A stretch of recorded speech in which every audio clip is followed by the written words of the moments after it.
Hi, I'm Allison Winters, and today I'll be talking to you about risk control for our PM 692 course.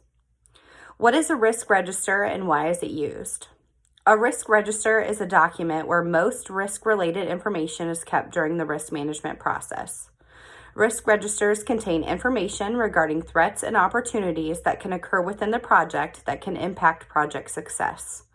Risk registers should be updated frequently to reflect any changes or new risks that are determined throughout a project and become part of the historical record that can be utilized for future projects. What is project risk control and why is it important? Project risk control is the process of keeping track of how risk responses are performing in conjunction with the risk control methods implemented with the ultimate goal of project success.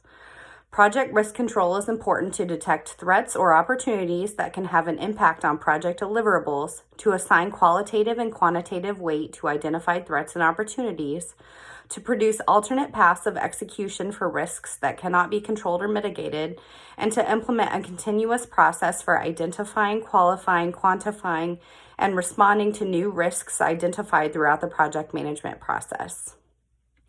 When would you create a risk assessment chart? A risk assessment chart would be created after the threats and opportunities have been identified.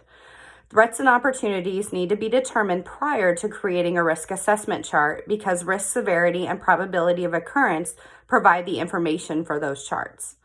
Risk assessment charts allow visualization of the potential impacts to the project and can aid in determination of risk responses for each risk. What is contained in a risk mitigation matrix? A risk mitigation matrix is a structured approach to risk management that identifies risks that are most critical to a project and provides a procedure to assess the potential impacts of risks throughout the duration of a project.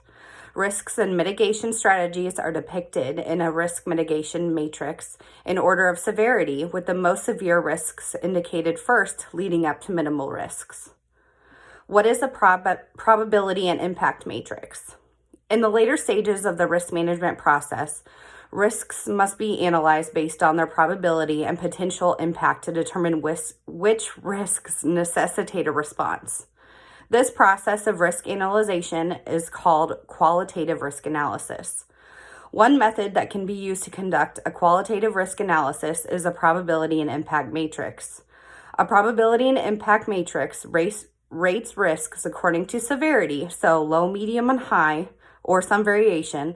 They may be standardized or customized, and they result in a consistent risk rating evaluation process that can be utilized from project to project. Risks rated on the low end of the scale should be moved to a watch list, whereas risks rated more critical should receive immediate response. How will our team determine project risk and come to a consensus regarding risks? For the globalization team, we discuss project risks during our weekly Zoom meetings and frequent group texts, and have established multiple matrices to reflect and better visualize our determined risks and risk responses.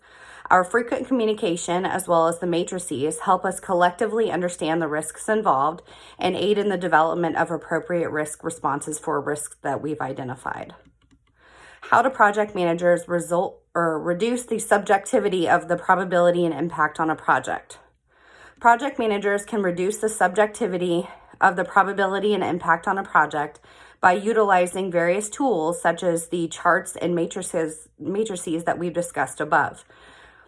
Being able to illustrate the risks, their potential impacts, and risk responses provide support and evidence for the project risks and renders the probability and impact on a project objective. These tools can also add value when presenting the information